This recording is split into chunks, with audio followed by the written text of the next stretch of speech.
ইনস্টিটিউটে ভর্তি। এর মধ্যে ৮ জনের অবস্থা সংকটাপন্ন বলে জানিয়েছেন হাসপাতালের পরিচালক ডাক্তার নাসির উদ্দিন।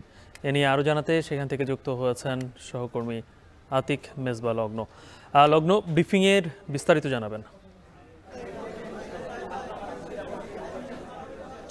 কিছুক্ষণ আগেই আসলে এই জাতীয় বার্ন অ্যান্ড প্লাস্টিক সার্জারি ইনস্টিটিউটের যে পরিচালক তিনি আসলে ব্রিফ করেছেন। আজকে সারাদিন খুবই ব্যস্ত একটা সময় কাটিয়েছেন তারা বলে আমাদেরকে অবহিত করেছেন, এবং যে পরিসংখ্যানটা আমাদেরকে দিয়েছেন মোট ৪৪ জন রোগী এখন এই মুহূর্তে এখানে চিকিৎসারত অবস্থায় রয়েছে, যাদের মধ্যে ৮ জন একদম নিবিড় পর্যবেক্ষণে রয়েছেন, যাদের অবস্থা খুবই আশঙ্কাজনক বলে তারা আমাদেরকে জানিয়েছেন। এবং ৩টি ক্যাটাগরিতে তারা আজকে নতুন করে বিভক্ত করেছেন, অর্থাৎ বাইরে থেকে অর্থাৎ সিঙ্গাপুর থেকে যে চিকিৎসক প্রতিনিধি দল চলে এসেছিলেন তাদের সাথে কথা বলে শুরুতে তারা যেটা করেছেন যে একদম শুরুতে তারা হাসপাতালের পরিচালক এবং হাসপাতালের ঊর্ধ্বতন কর্মকর্তা এবং মন্ত্রণালয়ের সাথে বসেছেন। এরপরে হাসপাতালে কর্তব্যরত বিভিন্ন শাখার চিকিৎসকরা যারা রয়েছেন তাদের সাথে আলোচনা করেছেন এবং পরবর্তীতে রোগীদেরকে পর্যবেক্ষণ করেছেন। এবং পর্যবেক্ষণের পর তারা নতুন করে 3টি ক্যাটাগরি করেছেন। ক্যাটাগরি 3টি হলো ক্রিটিক্যাল, সিভিয়ার এবং ইন্টারমিডিয়েট। এবং ক্রিটিক্যাল ক্যাটাগরিতে মোট 8 জন রোগীকে রাখা হয়েছে যারা একদম নিবিড় পর্যবেক্ষণে রয়েছে, এবং এছাড়াও হচ্ছে সিভিয়ার ক্যাটাগরি অর্থাৎ যাদের অবস্থা খুব একটা সংকটাপন্ন নয় আবার খুব একটা ভালো নয় এমন ক্যাটাগরিতে রোগী রয়েছে মোট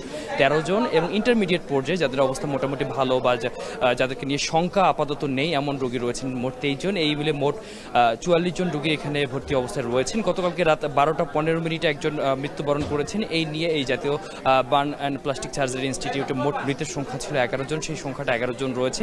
আমরা তার সাথে কথা বলেছি, তাকে প্রশ্ন করেছি, জানতে চেয়েছি যে চিকিৎসা কার্যক্রমে কোনো সমস্যা হচ্ছে কিনা বা ঔষধ বা অন্যান্য বিষয়াদির কোনো সংকট রয়েছে কিনা। তারা জানিয়েছেন যে না, এদিক থেকে কোনো অপ্রতুলতা নেই এবং চিকিৎসা কার্যক্রম চলছে। যেহেতু এই যারা আসলে দাহ্য যারা রোগী রয়েছেন তাদের প্রত্যেক ঘন্টায় ঘন্টায় তাদের অবস্থার পরিবর্তন হয়, এই পরিবর্তনশীল অবস্থায় তারা যেন কোনো রকমের সমস্যার সম্মুখীন না হন এই জন্য প্রত্যেক ঘন্টায় তারা বারংবার পর্যবেক্ষণ করছেন। এবং চিকিৎসকদের যে টিম রয়েছেন তারা প্রতি 12 ঘন্টা পর পর নিজেদের মধ্যে ঊর্ধ্বতন কর্মকর্তাদের সাথে নিজেদের মধ্যে একটা সলা পরামর্শ করছেন। এবং আরেকটা বিষয় জানতে পেরেছি, যারা আসলে সিঙ্গাপুর থেকে যে চিকিৎসক প্রতিনিধি দল রয়েছেন এবং দেশীয় যারা রয়েছেন তারা আসলে সম্মিলিতভাবেই আসলে সিদ্ধান্তগুলো নিচ্ছেন। আপাতত আসলে দেশের বাইরে কাউকে চিকিৎসার জন্য প্রেরণ করা হবে কিনা সেই প্রশ্নটা আমরা রেখেছিলাম। সেই প্রশ্ন বলেছেন যে আগামী 48 ঘন্টার মধ্যে এ ধরনের কোনো সম্ভাবনা নেই, অর্থাৎ যারা এখানে রয়েছেন তারা কোনোভাবেই বাইরে কাউকে প্রেরণ করার মতো অবস্থা এখনো তৈরি হয়নি। দেশীয় চিকিৎসকদের উপরে আসলে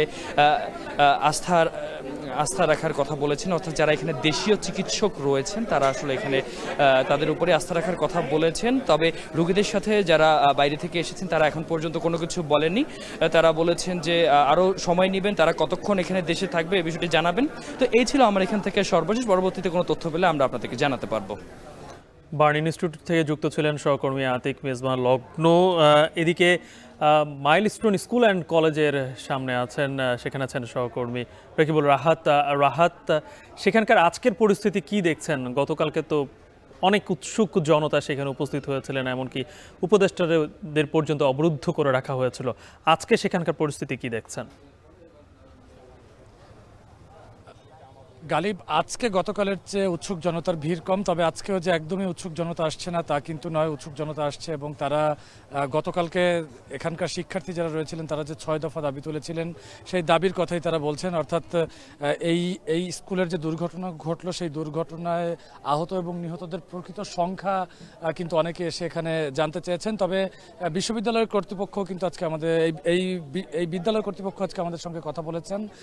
এই বিদ্যালয় কর্তৃপক্ষ আমাদেরকে জানিয়েছেন যে এখন পর্যন্ত তাদের কাছে নিখোঁজ কোনো শিক্ষার্থীর খোঁজ চেয়ে কেউ আসেনি। তবে কারো যদি বাচ্চা বা অন্য কেউ যদি নিখোঁজ থাকে তাহলে কিন্তু সেটি বিশ্ববিদ্যালয়ের কর্তৃপক্ষকে জানানোর আহ্বান জানিয়েছেন এই বিশ্ববিদ্যালয়ের যে তদন্ত কমিটি গঠন করা হয়েছে সেই তদন্ত কমিটি। এবং কিছুক্ষণ আগে এই বিদ্যালয়ের একজন শিক্ষক তিনি এসেও কিন্তু গণমাধ্যমে কথা বলেছেন। তিনি জানিয়েছেন যে তদন্ত কমিটি ইতোমধ্যে কাজ শুরু করেছে এবং একই সঙ্গে গত পরশুদিন দুর্ঘটনা ঘটার পর থেকেই যেহেতু এখানে একটি শোকের আবহ চলছে, এর মধ্যে কবে নাগাদ স্কুল খুলে দেওয়া হবে সেই বিষয়ে আমরা জানতে চেয়েছিলাম।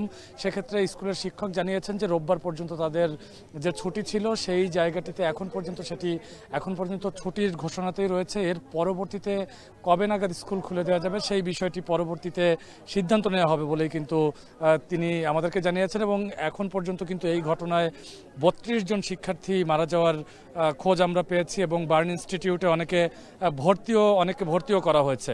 তবে স্কুল কর্তৃপক্ষ যারা রয়েছেন, স্কুল কর্তৃপক্ষ বলছে যে আহত বা নিহত নিয়ে লুকোছাপার কিছু নেই। সেক্ষেত্রে তারা বলছেন যে যেহেতু সিআইডির একটি টিমও কাজ করছে এবং ইতিমধ্যে 5 জনের ডিএনএ নমুনাও সংগ্রহ করা হয়েছে, সেক্ষেত্রে তারা বলছেন যে যদি কেউ নিখোঁজ থাকে সেক্ষেত্রে হয় বিশ্ববিদ্যালয়ের কর্তৃপক্ষ নয়তো সিআইডির সঙ্গে যোগাযোগ করতে। এই ছিল রাজধানীর মাইলস্টোন স্কুল অ্যান্ড কলেজের সামনে থেকে আমার কাছে সব শেষ। গালিব যুক্ত ছিলেন সহকর্মী রকিবুল রাহাত। দেখছেন এখন বিকেল।